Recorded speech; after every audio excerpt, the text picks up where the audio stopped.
Well, a little change of pace here today. When we look at celebrate your story, uh, MiChaela Barker, my partner in crime here, normally our producer, but today cast to be on air with us. We get to sit down with a new friend, Patrick Healy. I met Patrick just recently. Our Smile Farms runs an invitational golf event to raise funds for the work that we do. And we had that beautiful Meadowbrook Club right nearby our offices here on Long Island. And Patrick played as a guest of a good friend of ours, John Romanelli. And we heard Patrick's story, and MiChaela and I said, boy, let's continue this conversation, but let's record it so we can share it with our community. How are you today, Patrick? Doing great. Thanks so much for having me. Thanks for coming by. Patrick, you're a local product. You know, we're 1-800-Flowers is headquartered here on Long Island in Jericho, Long Island. And you grew up not far from here, and you played golf in high school. And then I'd be interested, you were a big time, not only a good golfer, but a good student. And the fact that you were elected captain of your team a few times suggests that you have some pretty good leadership and personality capabilities too. So MiChaela and I would love to explore with you today in your young and early career, what's that like and what experiences you had, because I'm sure there are lots of other young people who could benefit from hearing your story and how it's shaped up for you so far. MiChaela, kick us off. Yeah. So I would love to ask both of you really how you got started. Something that I think our listeners are really interested in is exploring what careers and kind of life looks like, especially between two different generations. So, Pat, would love to hear your story about how you got involved in golf and how you learned of it as a career. And Jim telling a little bit of your story as well and that non traditional path that you took. So I started playing golf when I was, 3 years old, hitting around these small plastic golf clubs. Played every sport growing up: lacrosse, basketball, football, soccer, everything. And when I was in eighth grade or so, it's middle of the winter. I'm swinging golf clubs in my foyer. I loved lacrosse, but my dad was a lacrosse coach, and he was like, lacrosse season's coming up. You probably should start getting a lacrosse stick in your hand. I was like, Dad, it's not lacrosse season yet. He's like, Pat, it's not golf season right now. So for me, that was a little bit of an eye opener to realize, wait, this might be a passion. This might be a calling for me. Um, so from there, I was like, you know what? I really want to go full throttle with this. It's such a passion in so many ways. So from eighth grade and on, I said, let me go during the summer. Let me go play tournaments, local events. I'm from Huntington, out of the Huntington Country Club. And I worked with my pro and said, what can I do? I want to play collegiately. What are the steps I have to take to do that? And it's to play every summer event, try to go to Florida in the winter if it's possible, Mm-hmm. and really curate my game so I can go play at that collegiate level. That's awesome. And it sounds like community was a big factor in you choosing to, go full on with golf. And community was a big thing for you too. You talked about your story with bartending and flipping houses and then how that led to Flora Plenty. So, for those of our viewers who don't know, can you get into that story a little bit more? Well, I grew up without some of the things that Pat grew up with, like skill and athletic and an access to a golf club and a golf course.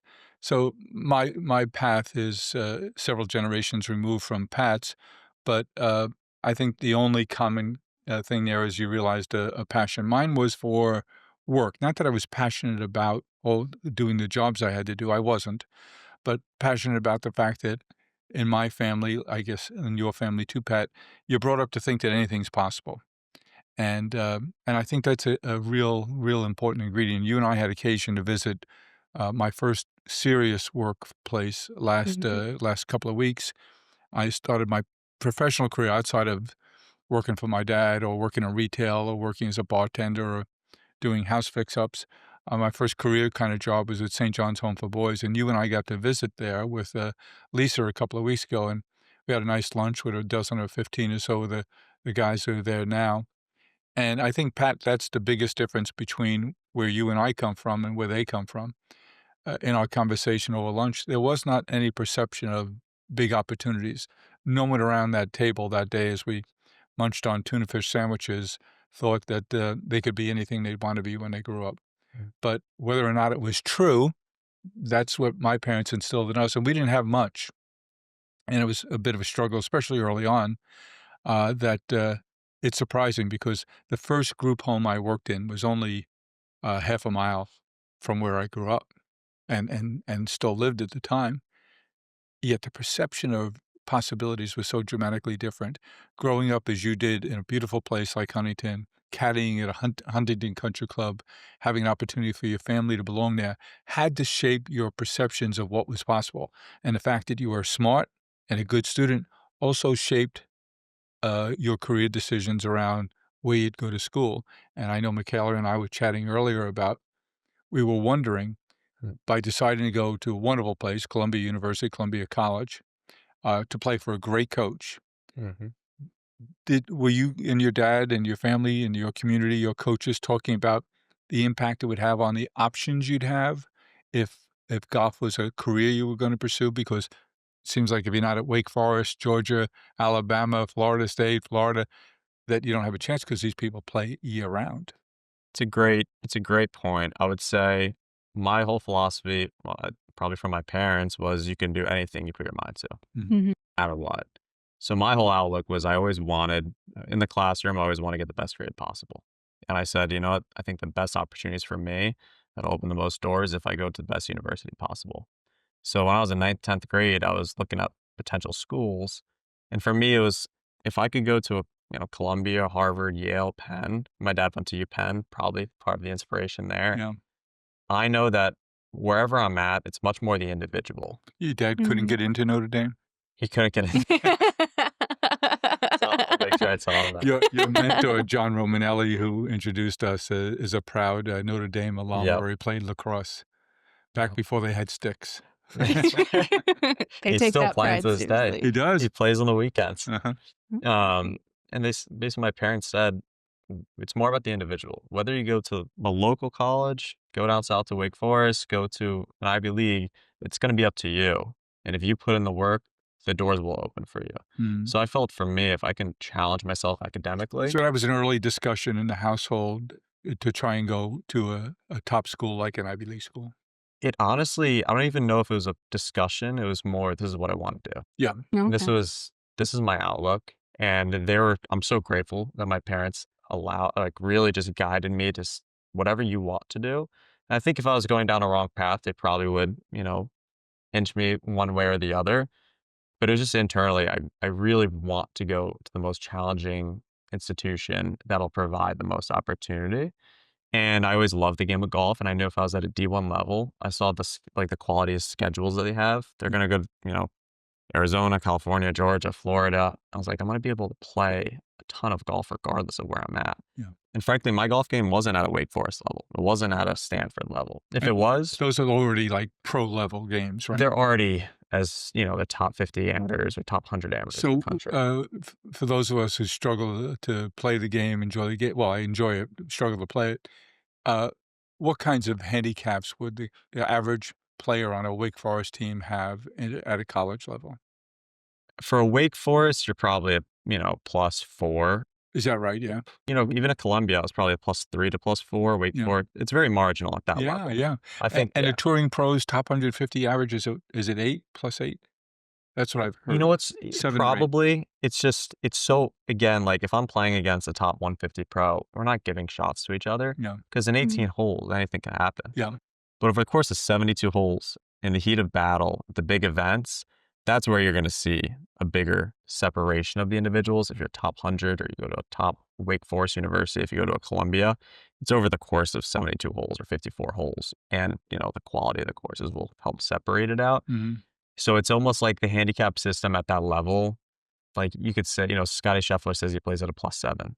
If I'm at a +5 or 6, Scotty Scheffler's a lot better than one shot better than me right now. Right. So if we go play at Augusta, he's probably going to shoot 820 under, and that's going to beat me, right? At Yeah. least right now. Mhm. And so it's hard to quantify But using the handicap. one Mhm. other thing that I'd point out to my kids or other people who have young children, the environment you raise your kids in, the community, and I don't mean just the physical community makes such a difference because both of you, young people, although you're aging this week. I know. I know. I'm turning 30. Ugh. It's sad to see you go downhill like I this. know. I know. I got my AARP car on the way. But growing up in the households like I know both of you did, and in a community, the school, the social community you were part of, it celebrated athletics, but it also celebrated good education. I Mhm. couldn't say that from where I came from. It almost wasn't cool to be a good student. Maybe we use that Really? as an excuse not to Mm. be good students, Mhm. but I think the environment you raise your children in, or in your case, the environment you grow up in, shapes so much your perception. I think you saw that a little bit last week when we visited with our Absolutely. guys at St. John's, you know? There were the perception of opportunity was just dramatically different. It was so limited. They weren't exposed to different things. Even the idea of being a professional athlete like a golfer was so out there. Even being an entrepreneur, only one kid had mentioned it. Everyone else was like, And he wanted to be a barber. "Yeah, Mhm. yeah." Mm. And so they didn't even have a And why do you concept of want to what be a out barber? there. Because that's where everyone hangs out. Yeah, exactly, exactly. So it's really interesting to see how people's view of the world and their opportunities and lives can be so small or so big depending on who's pouring into you and what's around you. Mhm. Yeah. And, uh, your brothers are both good students? Yes, so my older brother is a doctor. He's a physician like my mom. So he turned out okay. I'm the disappointment child. I'm not a doctor, but I think 2 degrees from Yale is like a healthy compromise. I would Excuse hope. me, 2 graduate degrees. 2 You graduate went to degrees. another school undergrad that I seems to be having did. some success early in the football season. Just a little bit. The Ohio State University, go Bucks. Shout out to Columbus, Ohio. Had a big win over the weekend. Sure did, sure did. National champs. Love So to see it. so Pat, you described for MiChaela and I that your decision, you're looking for the best education you can get and a place to go to school, and you also, you mentioned, to us when we met last about the quality of the coach you'd spend time with. Yeah. So, I mean, also the proximity to home, right? Being in New York City Yeah, at Columbia was and you great. live there? I lived there, and you go through. I met some of the other coaches, just other D1 coaches, and when I sat down with Coach Muller at Columbia, he was so invested in what my vision was, which was, yes, I want to get to the best institution, get the best grades possible, do internships, but get my golf game to the next level while I'm at Columbia so that I could turn professional. Yeah. And I saw how open-minded he was to saying, whatever resources that you need, I'm going to be open-minded to be able to have them there for you. Here's our schedule. Here's the strength of the events. I'm here for you. That was so powerful to So me. how many, people are on the golf team? I think there's 8 right now, but usually 8 to 10. No. So 1 to 3 per class, but I think they're trying to reduce it to make it 8 for the Mhm. team, Yeah, Oh, wow. period. and they have a men's and a women's team. Men's and women's team. Mhm. Yep. And different coaches. So Yeah, Coach Muller for the men's, yeah, Coach Weeks for the women's team. yeah. Okay. Hmm. And speaking of school, you both are kind of in this transition period. You from stepping away from the CEO role and continuing on as chairman, and you used to be a student athlete, now you're a pro athlete. How has that transition been for both of you, especially for you going from being on a team to now working solo? And with you, this is the first time that the 1-800-Flowers enterprise has a CEO outside of the McCann family. So, Okay. what has that transition been like for you all? Well, for me, it's been easy, because, you're right, is I ran the company for a long time, then Chris, my youngest brother, succeeded me. Then when he had to step down for health reasons, I came back in. My first job was to replace myself immediately, and I found a terrific guy, in Adolfo Villagomez, who's been in the role since, mid-May, and he's just what I was looking for. I was looking for someone very different than me. I was looking for someone who's very smart, and he is that. I was looking for someone who had a different set of experiences, not just retail, not just e-commerce, although he has both. But having had he grew up in Mexico, went to your alma mater for his MBA like you did. Yes. He wasn't smart enough to be the president of the class, as you were. It's okay. We'll give him a pass then. But he and his wife, he became a chemical engineer in Mexico, worked there for 5 years for DuPont, met his wife, Veronica, there. Then they migrated to the U.S. to go to Yale School of Management.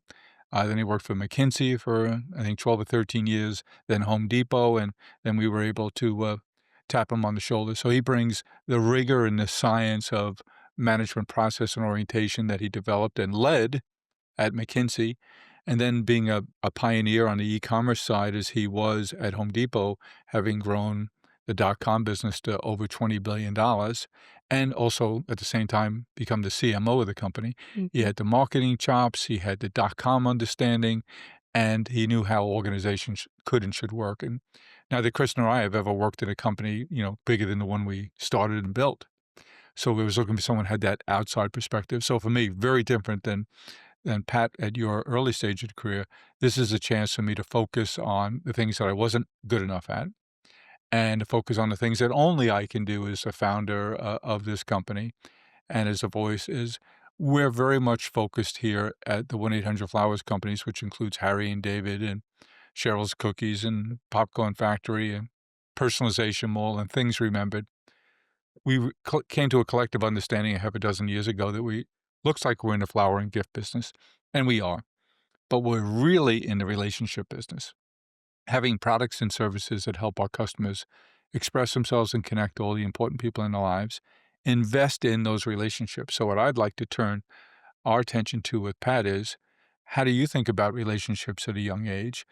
Picking yourself up, traveling this week to Australia, where you're on the PGA Tour, uh, uh, there's gotta be social and emotional and relationship challenges to uprooting yourself, spending 10 weeks in Australia, coming back for a couple of weeks, then going back to Australia. How do you think about and how, having done that 1 year now, how do you think about how you need to invest in the whole you, physically, mentally, skill-wise from a golf point of view? But how do you think about the relationship side of things? That's a great question. I would say, there's different types of relationships in your life. There's personal, there's business, there's with your coaches. So I would say in talking about Australia, I'll first talk about my coaches. I meet with my coaches, Now, these are once. your Australian coaches. No, these are based here. Uh-huh. Okay. So I meet with them, once a week here. My fitness coach, my sports psychology coach, my mentor, and I'll sit with them in person. They're my team. When I'm over in Australia, it's actually not too bad. I'm able to say, "Hey, are you able?" They're very flexible with making calls. I haven't found any struggle with that. Can you meet me at? It'll be 9 p.m. my time in Australia. I'll be 7 a.m. here, and I'll hop on the phone, and that's okay.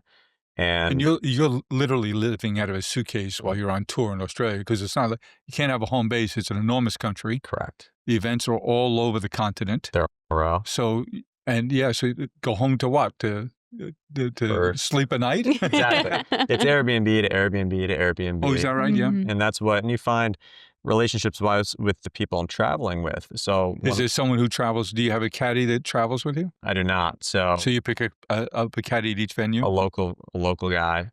Mm. One of my buddies, actually, Ben Carpenter, played at Yale, and he's going to be coming down for my next event. And Awesome. he's competing down in Kalgoorlie, which is my first event. And we spent in our first event up in Darwin, we lived together with his caddy. It was great. Being able to have that, we're coming home to the Airbnb, Yeah. we're going to cook food, we're going to throw the music on, and actually have some semblance of normalcy. If Mhm. I was in a hotel, those relationships wouldn't be there. So If you close your door, you're by yourself. close your door by Yeah. yourself, and that's not healthy in my mind. Mm. I'm such an extroverted person. I need to be around people. Not necessarily need to, but it gives me energy. And Right. being around my buddies, and you have other guys on the Australian tour I've become friends with who are based out of Australia. How many people on the tour are Aussies?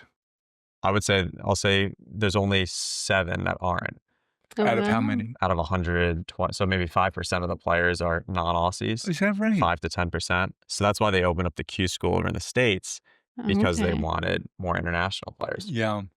More Americans, New Zealanders, I'll include in the Australia Yeah. because they're right there. But in terms of being on the Western Hemisphere, there's not many. Mm. So, how do you maintain diet? What are you a creature of habit and ritual? I suspect most golfers are. Definitely. So, a friend of mine, I don't know if do you know Don Saladino at all? Sure. So, Donnie's like a big brother to me. So, he has helped me with making sure when I go to the grocery store there, this is the protein, vegetable, carb that I want you to be having, for dinner. Breakfast, creature of habit. I eat the same thing every day. Which is I'll have 4 eggs, yogurt, granola, and, a half a cup of coffee and orange juice, no matter where I'm at. half a cup. Half a cup. because you don't want to get too jacked up with, caffeine. It Yeah. affects me. And so I'm very creature of habit that way. Yeah. And then on the course, whatever snacks I can have, So how protein many oriented. calories do you want to take in a day? Depends. I would say when I'm at the event competing, 3,000 Yeah. minimum. Mm. And I'm also constantly eating. So like up in Darwin, it was 100 degrees, winds blowing, and it's stressful, right? You're Yeah. competing, you're Yeah. locked in, you burn calories like it's nothing. Hmm. So if I don't, I also have to hydrate. I have to make sure I'm having, Because I think people are surprised, having seen the Ryder Cup this past weekend, to see players like on the 15th hole eating a sandwich. oh yeah, every 3 holes I'll eat something, Yeah, is that right? 100%. And it's honestly, I do it a Is that lot of, is that also to maintain your chemistry, not just a calorie intake, but they keep your digestive tract working at the right tone throughout the event? that definitely plays Because a being role. full and then empty doesn't make You sense. don't wanna be lethargic if you eat too much, Yeah. right? I think the bigger fact or the biggest factor I get from making sure I'm eating proper is the mental outlook. If I'm properly fed and I have my potassium, whatever it may be, I can then commit at how I work, I can commit to every golf shot. How I work backwards from when I'm going through the round of golf, the most important thing is if I have the proper statistical target and I can execute with full focus. So, what are factors that can inhibit that? Well, did you sleep poorly? If that happened, is your diet off? Is your sugar low? Is what's going on? And that's where diet plays a huge part. Is if I'm eating proper and sleeping proper, then I'll have that incredible focus. So that's why it's so important to me is the mental. And if your stomach's going because you're not eating Yeah. proper, it's taking away from the course, right? So that's where, I talked to Don so much about it is like, I want to find all the small edges and small margins that I can have over these Australian guys, right? Mhm. How do I do that? Well, if my diet's Well, you aligned, start out with a foot in the hole because you just traveled 30 hours to get there. right, Mm. which that also wears on you.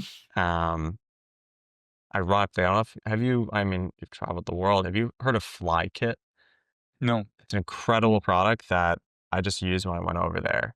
You should use it for Greece I don't know if, but you take these pills that help. Basically, when you're on a plane, there's a lot of oxidative stress that you have. Mhm. So you take these pills, you plug in your flight information, and every 3 hours it'll tell you, take this pill, and it'll pop up on your phone. It knows exactly where you are on the flight. One's like a fish oil, one's some other antioxidative stress, and another is, melatonin plus magnesium for sleep. You taking notes here? You're about to get on a I plane? know, I know. John, I'll need this playback instantly when we're done It's and today. the jet lag, I had no jet lag going to Sydney. Wow. Oh, that's It awesome. was the most mind-bending. And Donnie I called Donnie that day. I was like, "I just flew, 16 hours. I feel fantastic. It's 7 Mhm. PM, which feels like 5 AM the next day. I don't have anything." He's like, "Pat, I flew to Dubai using the fly kit. It's unbelievable. Highly recommend it." So when I had that, that's just an example of when you're focusing on the smallest of details Mhm. and you're asking the right questions to like Donnie.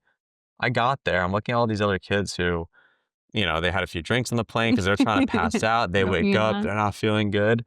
I'm like, okay, good. You Yeah. know, you guys can Yeah. go take some time to get ready. I'm gonna go to the range. Mhm. And those small things, especially when traveling, add up a Yeah. lot. October is National Disability Employment Awareness Month, a time to celebrate people of all different kinds of abilities. This year, Smile Farms gathers for our 10th annual gala here in New York City at the Ziegfeld Ballroom. It's a wonderful time to celebrate 10 years of creating wonderful work and job opportunities and brighter futures. I invite you to join us. Visit smilefarms.org to be part of this wonderful celebration. Help us prepare for the work that lies ahead. Yeah, it sounds like you have very strong, not only motivation, but also determination with staying consistent with the things that you're doing. And I think that's a huge proponent of success and why both of you are successful. So we always talk about the good things that happen, right? The happy things that pertain to success. But let's talk about some of the sacrifices that you all have to make. I mean, being an athlete, it's very mentally and physically taxing. And I'm sure it could take up a lot of what would have been your social time. And for you, Jim, people think that being an entrepreneur is just magical. You leave your 9 to 5. And while it is magical, it's a 24-hour job, right? So what were some of the biggest sacrifices and trade-offs that you all have had to make, and was it worth it? We're getting deep here. The answer is yes, but I don't know to what question. No. For me, there are a couple of different types of entrepreneurs. There's silver spoon entrepreneurs. These are the kids whose parents work in private equity firms. They got into great Ivy League schools. They come out. They know they're going to be. They just have it coming. It's Yeah. all mapped. Then there's the genetic entrepreneurs, the ones that you grew up with who had four newspaper routes when they still had newspapers, had 19 lemonade stands going. Mhm. They just came to them naturally. And then there's me and my cohort, which is accidental entrepreneurs. And what I mean by that is I didn't go to school in the right way. I didn't make good use of my schooling. I went to good schools, but I didn't make good use of it. And I thought I was going to be a New York City policeman, so that's why I graduated from John Jay College of Criminal Justice. But having started my work at St. John's Home for Boys, I deferred it until I realized that I had already made a career choice. So then my options for careers beyond that were limited by not well educated for business, Mhm. uh, didn't have good experience set, didn't come right out of school and get recruited into a big company or a Wall Street firm. So my options to get into business were to go into business for myself. So not even thinking of an entrepreneur, but only as a small business person, my only choices based on decisions that I made was to start a small business and try and grow it. I think I became entrepreneurial along the way, but at first I'm just a small businessman because that was the only perceived path that I had.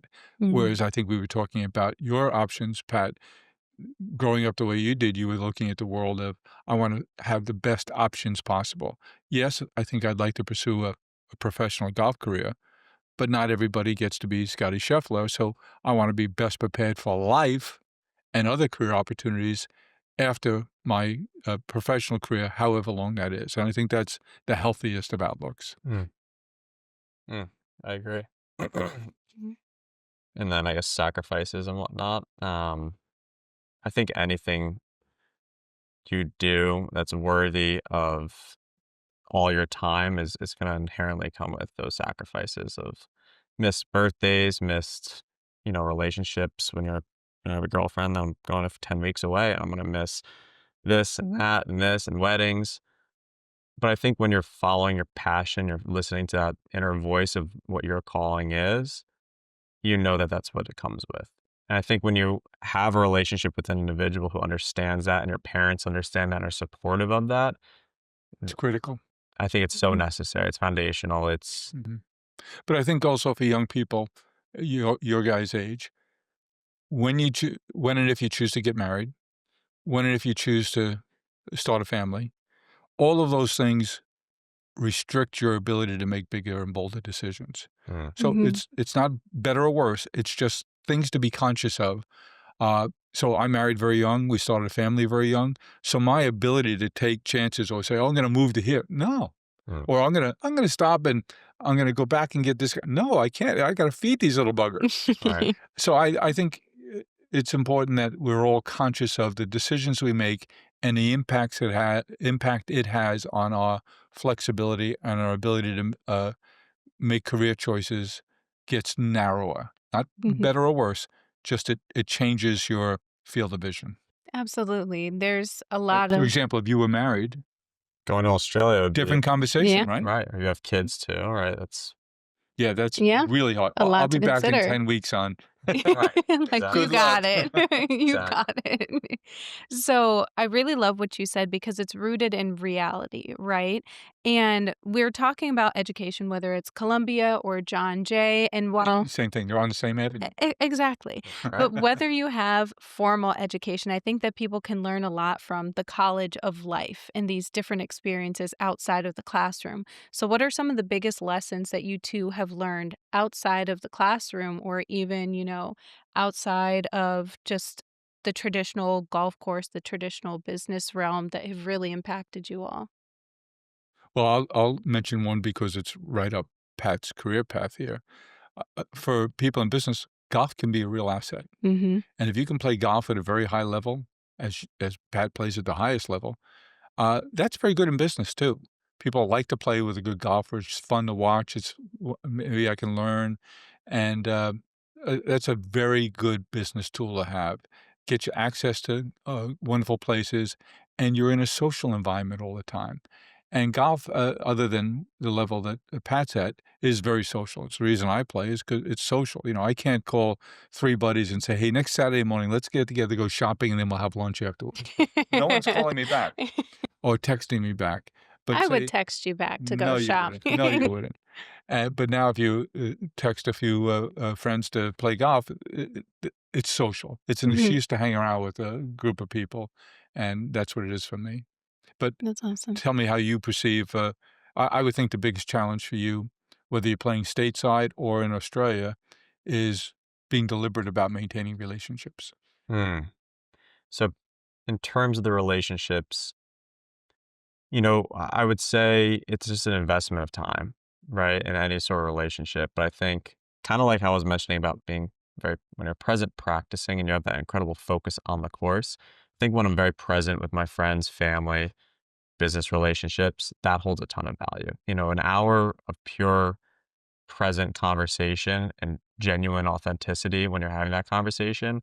If I go 2 months and I don't see that person for 2 months and I come back and I have another genuine present conversation, that holds incredible value. I'm lucky that I have great friendships from the John Romanellis of the world to, like you were just mentioning There's about, only one John there's Romanelli. only one John Romanelli, but at Huntington, right? Where you caddied?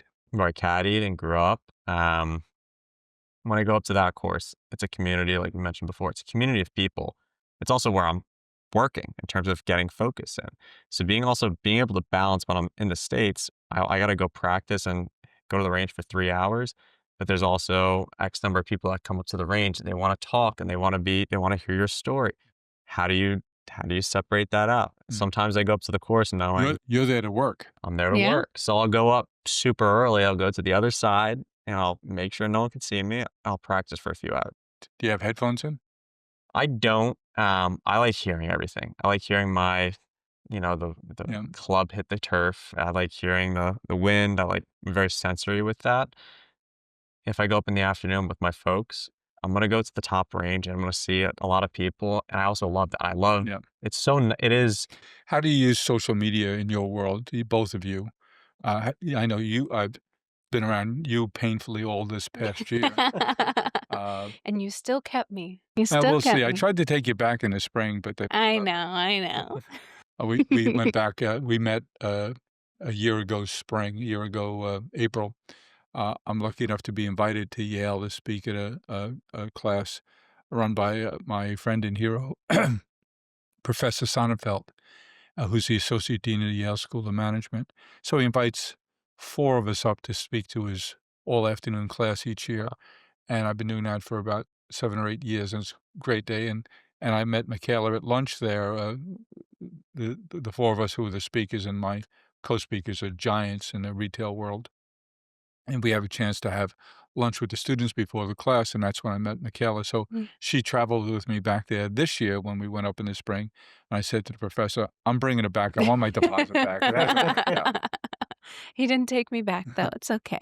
But, my question was, how do you guys use social media to stay connected? And I've told the story in our different podcast venues before that it's very important to me, even as a broken down old guy, even if it's, texting, it helps me maintain, a level of contact, with a group of people that I wanna stay connected with, family, friends, less so on the business side. But even if you send a funny joke that came your way, and it's the frequency of casual contact that makes me feel that I'm more connected with them than if I went 2 months with no conversation or no interactivity. Hmm. Yeah. It- Yeah, for me, I do use social media a lot to keep up with friends and family. Sometimes we'll have a group chat where we're sending funny videos or little things. We actually joke that we'll send each other mini podcasts when we don't have time to hop on the phone. So we'll just vlog for a second, kind of trauma dump about everything that's going on in our lives. But it makes it so much easier to keep up with people that way. And it still has a level of personal So which connection. social media channels are you guys using? And you I use different channels for different things, it sounds like. Yes, So, yes. For me, TikTok and Instagram are the big ones for people my age range, but I do use Facebook a lot for my for your older family? yes, for my family members. Yeah. They'll write on my wall, I'll write back on their wall, things like that.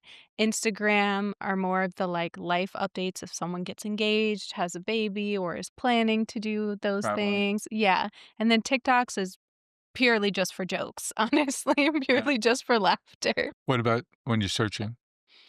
Ooh, like where I searching just in general for, like, knowledge or Searching for a local store where you wanna get something? yeah, I honestly, I will use TikTok for that. It's almost like a mini That's Google what in a surprised me, way. how many young Yeah. folks use TikTok for this, default searches. It's so visual. So if I'm like, new restaurant on Long Island, and it'll pop up, I can see what the menu looks like, what the vibe looks like, any activities, because I found when I used to Google, anybody can take, like, a second to write a great review, they could be paid for it, but at least that visual component is really helpful for me to determine if I actually wanna spend time there or not. Mhm. But that's how I use it. What about you? I mean, that's same. I'm very Mhm. similar. I haven't used TikTok on that from that lens. I've used it for, you watch funny videos or whatever. Yeah. I'll use Instagram. Now it's part business, Mhm. where I'm trying to build my brand and who I am and put out videos, content showing Australia, working with a clothing company, Whitewater. And when I'm down in Australia, I'm going to be wearing all their clothing and putting out content, and they'll have a link to purchase this item as a way to, help grow their brand, but also help grow my brand. Can you tell me Yeah. where I can get a nice quarter zip that says Smile Farms on the sleeve? Right here. There you go. There you go. um, and then I FaceTime And a lot. that's Yeah. that's a good company to work with too, Dunning. Dunning's great. Yeah. Yeah. There, I saw you're wearing the pants right there. They're Yeah, great. I'm a fan of, Dunning Restaurant. He's the, owner of that. He's a wonderful guy, and I wear a lot of Dunning. Dunning's awesome. They have the best pants, I think, Yeah. for sure. Um, So, let's yeah. drill down, Michaela, on, th how you're thinking about your brand, your community, and using these tools to create a brand around you. hmm So my basically when I was going into Instagram and potentially starting a YouTube, I was mentioning to them, one of my buddies, Grant Horvat, runs a YouTube golf, Mhm. and he just takes videos and he's playing with whoever may be athletes. And it's just a fun thing that he started, and now it's taken off and he gets 5 million views, 10 million views Wow. per video. It's incredible.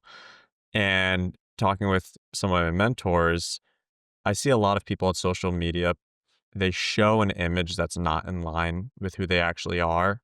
So my philosophy going into it was I want to try to create the most authentic visual and informational, location that I can.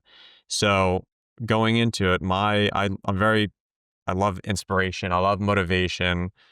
I've studied the game of golf so much. I've studied music for a while growing Mhm. up, and a lot of those lessons, if I'm able to convey, and I talk to some of my friends who are in jobs who they're not necessarily happy. They're texting, watching football at lunch, and they're excited for the weekend. And if I'm able to at least provide some of the positive energy that I have, that I've learned all these amazing things from the game of golf and traveling, if I can then convey it to the audience that I have, then it's a success in my mind. Do you guys find that you're thinking, "Oh, I this would be a good social media thing.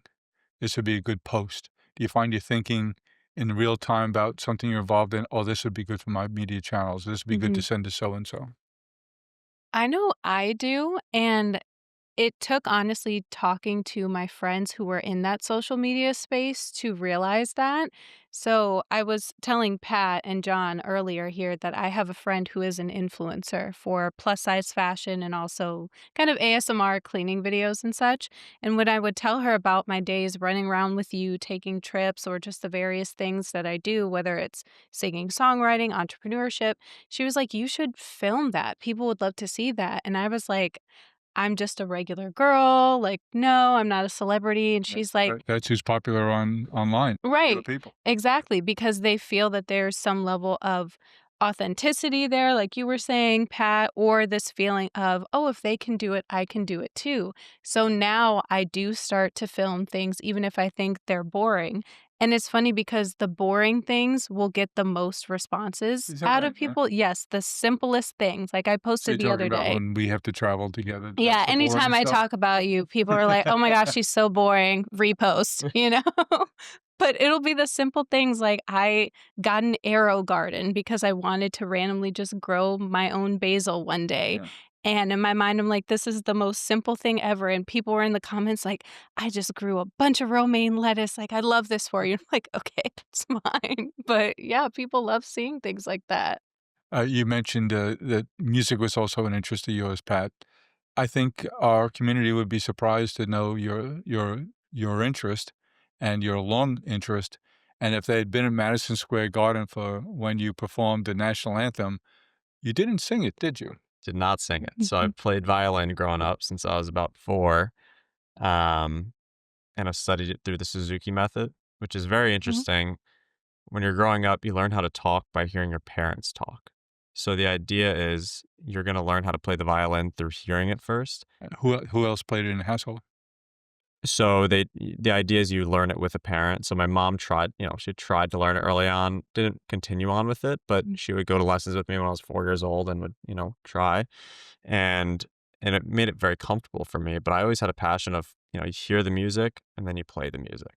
So Mm. in my household constantly when I was a kid, when I was learning through the Suzuki method was whatever song I'm learning, playing it. And then when I would go to the instrument, then I could hear, okay, this is a D, this is a C, this is whatever note it is, and that's how I learned music starting out. And then it just was a way for me Hear to the music, play the music. hear it and play it. Mhm. It keeps it simple. So I actually started doing the orchestra in high school.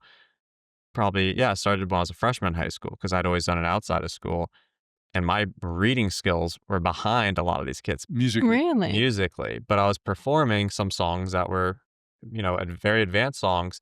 And then I see these, the kids, my peers, and they're reading music. I'm like, I spent some time learning how to properly read. But I think it allowed me to tap into the part of the brain that's much more artistic, much more fluid. And I also thought, in connecting it to golf, Yeah, how do you think it does connect? I think in so many realms, so many ways. See the swing, perform the swing. See it, feel it, do it. But I think tr- learning how to practice in whatever endeavor you're in, when I was learning how to play violin, Discipline. discipline, Mhm. presence of mind while you're practicing, if I had a certain, it was only say 15 or 10 seconds of a piece, and I know that 10 seconds would take me months to hone in. And I'd spend hours a day learning it and doing certain scales or whatever, certain the way the fingers operate and the way the technique of the bow, whatever it may be, and the intonation of the sound. I learned that sometimes, or I played the B labielle, very fast piece. And my teacher taught you have to play it slow before you can play it fast. And I'm Mhm. 11 years old. I'm like, I want to go I'm fast. I want ready to to go go. fast. Yeah. But it taught me what I still am on the range today. I like swinging the driver fast.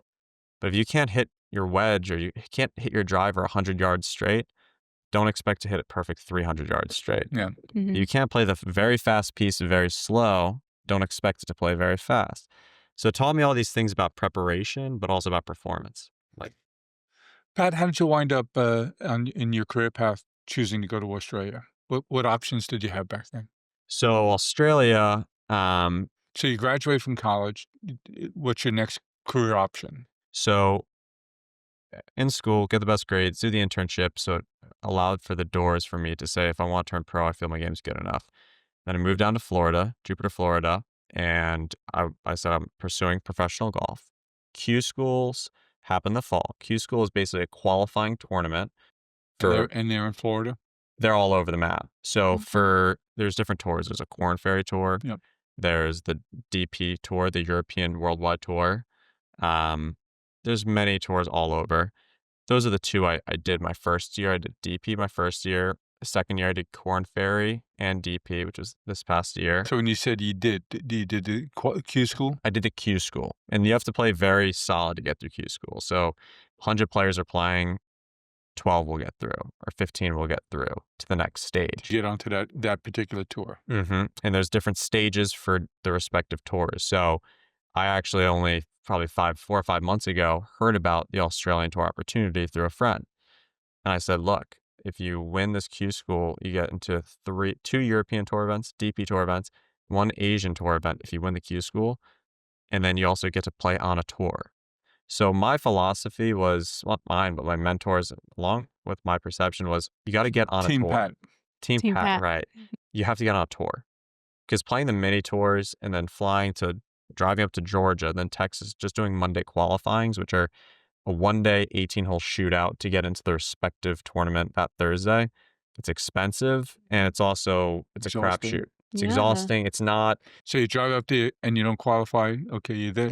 Do. Georgia on Monday night. Where do I go next? I drove 14 hours up, practice round Sunday, drive Saturday, play Sunday, and then I shoot 4 under, miss by a shot for the Corn Ferry event, and now you got to drive back. Yeah. Mhm. So I looked at the progression of the game. You got to get on a tour, somewhere you can climb the ladder, And you're learning the rhythm of the tour, how to keep yourself fresh. how to travel, Yeah. Yeah. all of that. And that's How to pack. how to pack. Yeah. All and How to do your laundry in strange places. Probably an expert at that by now, right? Yes. And I also think being on a tour, it gives you a leaderboard to follow. It's not just an arbitrary, like, all right, well, I did good in 2 events because I shot 6 under in 2 Monday qualifiers. It's no. Mm. You've had, 8 events. How's your game? How's it matching up? And How's it improving or not? how's it improving? You learn the type of grass that you're good on. You learn the pitfalls that you can fall into, how to minimize that, that's Right. all part of developing.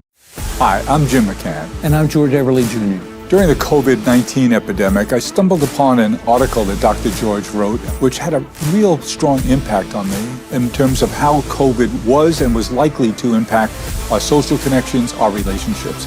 And it really, really resonated with me. So I reached out to George, basically wrote him a fan letter, and that began our relationship. We found a mutual interest in helping people become their best selves, especially in times of adversity. Together, we embarked on a quest to co-write Lodestar. That journey began with countless hours of researching the most impactful self-help books out there. Once we had our picks, we combined the science with the practical.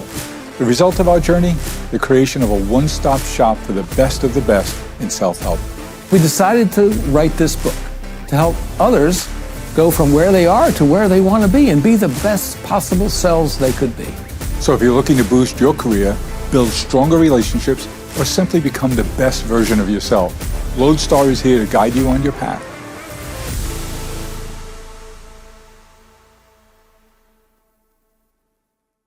Had the wonderful opportunity a couple of times in the last couple of years at your home country club, Huntington, to play with Matt Fitzpatrick. Yeah. Because our friends at Protivity sponsor Matt, and they were there at our event when we met, Frank Curry and Joe Tarantino.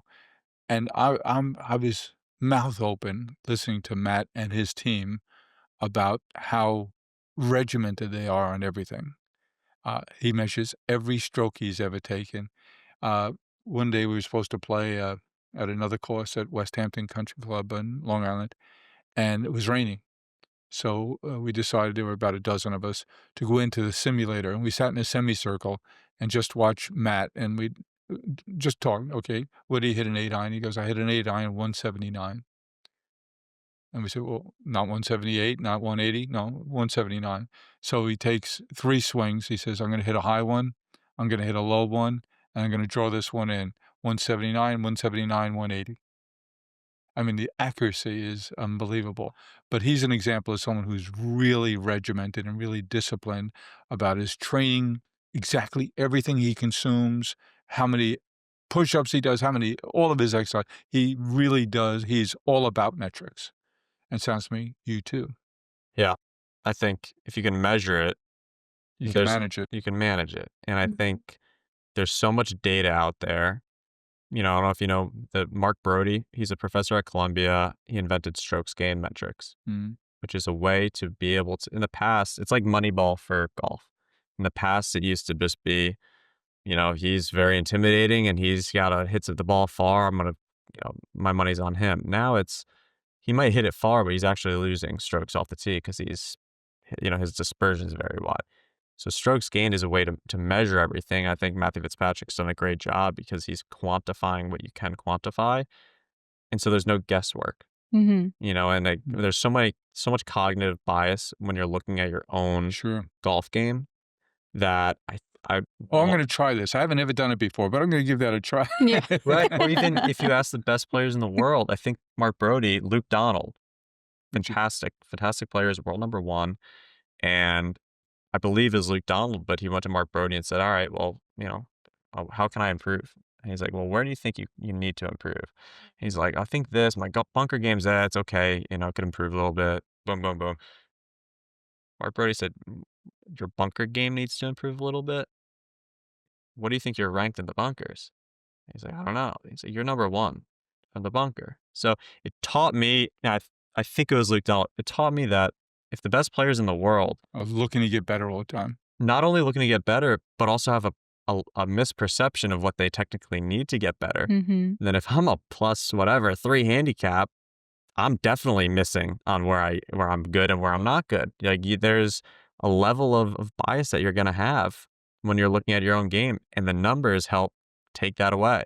So when you see statistically, I'm a good putter, it's not just, you know, wishy-washy, oh, I'm a very good putter. It's statistically I gain .6 putting per round. Mhm. You're a very good putter. And if you're 125 to 150 yards away from the hole and you're losing .4 shots, then you go to your coach and say, hey, is this a technique? Is it equipment? And then you start to ask the right questions and you don't go in spirals. You know, I mean, the biggest lesson I think I learned in trying to be similar to Matthew Fitzpatrick is properly attributing why you're succeeding or why you're failing to the right thing. Mhm. You know, if you misattribute it, Mhm. you could go in spirals. And if you could go Yeah. and say, hey, and that's why you need a coach that tells the truth. Because if you go and tell your coach, hey, I think I'm doing this really well, and he's just gassing you up saying, yeah, you're absolutely right, but that was wrong. Mhm. Value There's there. no real value. You have to know, you have to quantifiable metrics with coach that's brutally honest. It's not going to forget your confidence. He's going to tell you what you need to hear. And I think that combination will allow progression. And does that regimen help you control the mental side of the game too? Where you're saying, no, I've done this. I've done this 100 times. I know this is how the shot's going to go versus, well, I think if I did this, it might. And I think it also, having the structure allows for a level of acceptance. When you know the data and you know that there's an inherent variance to a result, that allows you to have the acceptance that, say you go and shoot 2 over par one day and the next day you shoot 2 under. You didn't necessarily have to change anything between those days, but having that structure and understanding the data allows you to accept, all right, there's just inherent variance in the results sometimes. Over 72 holes, that'll flatten out and the variance won't Yeah. matter as much, but All right, so absolutely. MiChaela, we just saw all these players. We're so proud of how the crowd behaved at Bethpage this weekend. Not. They're amazing, right? It was a bit of embarrassment, especially late Saturday and Sunday. And then those nice pictures of people passed out on the ground. Which just made you proud, huh? Absolutely. But conversation with your playing opponent, not partner. How do you approach it? Some people never talk. Some people, just lightly. There's the famous golfer who talked about his playing partner scored a hole in one and he didn't even notice because he was so focused on his own game. Um, how do you think about conversing with your playing opponents? So I'd say I'd break it into 2 different games. If it's match play, like a Ryder Cup, it's a different energy. If it's stroke play, I'm in Australia for a normal tournament. I like talking to people. It actually, between shots, I like learning about people, seeing where they're from. Yeah, If you're coming it's down, entertaining for you then. it's entertaining. Yeah. I really like that. It's kind of like, if it's coming down the stretch though, and you're on the 15th hole of a 72 or the 68th hole of the tournament, with 3 holes left, you're locked in. Yeah. Mhm. But I think there's so much time out there. It's 5 hours a day, 4 days, 20 hours. I like talking. I like learning. I learn so much hearing, all right, where's the best place to eat for dinner? And I've become friends with so many people out there because of that. But if we're coming down the stretch in a tournament, You're focused. I'm Yeah. locked in. Yeah. And, it's match play too. You're more locked in for sure. So what's next? You return to Australia this week. You're there for 10. You'll play in how many tournaments? 8 events. 8 events. Yeah, man. Mm-hmm. And what are you doing with those 2 weeks off? Well, it's more travel stuff. So Yeah. I'll get there 5 days or 6 days before my first. I get there Friday, and the event starts Thursday. So 6 days before. So that's, I'll play 3 or 4 weeks in a row, and then I'll have about a week off where I'm gonna stay in the Southeast region, and try to get out to Royal Melbourne, which is where the Australian Open is, Yeah. and just scout it out. Lucky to have some friends that are there, Mhm. mutual friends who are helping out. Um, and then I'll go another 4 or 5 weeks in a row of tournaments, just back to back. I'll have my family come over for 3 Oh, weeks. is that Oh, right? that's My parents are gonna awesome. fly, my girlfriend's gonna come in, and Yeah. like 4 or 5 friends from home are coming in. Oh, great. And so we got an Airbnb, and it's gonna be really cool to have them. Yeah. You're Airbnb all the time? I'm gonna do Airbnb. I think it's cheaper, and you just have a more, like we said before, you're just able to cook. You're able to have a living area where if Mhm. you're scrolling through TikTok or whatever it And a may whole be, it's just, it's I think it's just different. healthier, honestly. It's more Mhm. affordable in a lot of ways. So, MiChaela, I'll let you ask Pat to share with our audience how they can become part of Team Pat and how they can follow him because we'll Yeah, all want to see how you're doing on the tour. absolutely, and help you to build your brand. So where can we find you? I appreciate that. My Instagram it's Healy128. Say again? Healy, Just Healy, no initial Healy, before? no initial before, 128. Healy, yeah. Healy, and then I'm gonna be starting more of a YouTube presence where I'm something similar to this, trying to do it on the course. And when that's fully sold, I'd love to have you out on it. Where I honestly want to be more business focused, where you're picking brains of many successful people Mhm. and Mhm. see how they operate, what gets them going, and how it's connected to golf. You're on the golf Mm. course; it's outside of the realm of a business office, and seeing how golf interplays with their life. Um, but my Instagram right now, that's the biggest focus. So yeah, that's about it right now. All right. The Alrighty. funniest thing you've seen on Instagram in the last few days? Ooh. A lot of Ryder Cup memes. Oh my gosh, unbelievable, Very timely, How very talented these timely. people are. unbelievable. Yeah. And they're quick. Yeah. They're quick. They'll see something in real time and automatically turn it into a meme, I swear. It's amazing. I'm just like, "This happened 5 minutes ago. How is this already going viral? What It has a million happened?" views, a million Yeah, likes. It's unbelievable. exactly, Okay, we can't go this exactly. long without mentioning AI. I know, I know. So, on the realm of AI, it plays a huge role, I think, in every aspect of life and everything that we're doing. In business, we talk about it, for marketing, things like that. Do you use AI or any sort of tech with golfing? Like maybe a simulator or to give you stats, or even things like Aura rings tracking your food? You talked about how you're a creature of habit. Like, how do you utilize AI? It's so interesting you ask. So I use ChatGPT, Hmm. My best and friend. I use it a lot. Excuse me. She just named her persona. Yes. Yes. Really, My ChatGPT is named Sage. I asked what her name should be, and at first she gave me things like the Oracle, the Muse, and I said, "No, no, no, pick a human name for yourself." And she chose Sage. there you go. Yep, I so gotta ask Sage is my my. I'm bestie. frightened. It's scary. Fast forward 30 years. But it's so funny you asked that. I use it a lot. So Yeah. my philosophy going up, my philosophy, but how I could leverage AI probably about 10 months ago, they have that voice to text audio. Yeah. I've always journaled, written journals in the morning and at night, for years now, just to be able to see the patterns that I fall into, more so just mental patterns and physical Mhm. tendencies. So what I started to do was input and just articulate voice to text after a round and after a practice session, all my thoughts. So, for example, say I'm playing down in Mexico, very Bermuda bent grass or Bermuda grass, very grainy. Mhm. And I'll just say, all right, it's Bermuda grass. I'm down in Mexico. It's very hot. Here, I'm going to walk through all the golf holes and all my thoughts out on the golf course. Okay. Play that tournament. Here's my practice round. I just played the practice round. Here are my thoughts. Here is my practice session. Here are all my thoughts. So that I have 10 months of just information of my perception of what's going on. And then I've just cataloged it and I've created like good vision board and whatnot. But once it's had all that data, my goal was, all right, point out the biases that I'm missing in my game. Where are things I'm not thinking of? What are the questions that I could be asking right now about my golf game that are preventing me from going to the next level?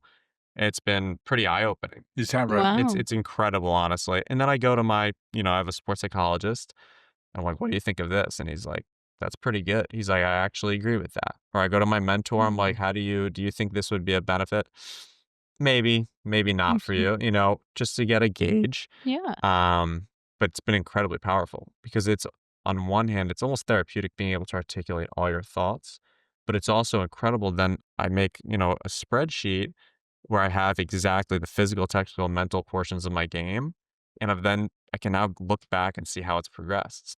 Maybe we could suggest that you lend that program to the New York Mets. They They could could learn something They from could you. learn something. I mean, that was so sad. Here we are, Losing Long Island. yesterday. Two of us are Met fans. One's a So- Detroit Tigers fan. It's my but, birthright. It's so bad. Oh, the Mets losing last night Heartbreaker. when they had a chance. And Cincinnati gave them the loss they needed. They needed it. They needed things in line. Ugh. It was heartbreaking. Pat, thanks so much joining us today. The Thanks for having conversation is me. terrific. Yeah. Thank you for your help with being there for our Smile Palms Invitational last week. And I know MiChaela said, no, it won't be any fun to talk to him, but she was wrong. No, You proved me wrong. You this proved me is- very this wrong. is so awesome. I'll eat my humble pie. It's So fine. how do we follow you now? I think my Instagram, Healy128, and then the Healy128. and then the Australian PGA Tour app, PGA Australia, super easy to follow. Basically, they'll have live leaderboards, live tracking, and they have a great social media Instagram page as well. MiChaela, let's get that posted here in the office so when we come in the morning, we can see what he's done overnight. All righty. We'll be keeping up for you. So that's the best way to definitely follow. And, Thanks, Pat. Good luck to you. You have our whole community now going to be interested in the Australian tour, and we'll see you in 10 weeks. Thank you so much. Thanks for having me on. This was awesome. Of course. Great. Thank Thank you, you. Pat. Really fun.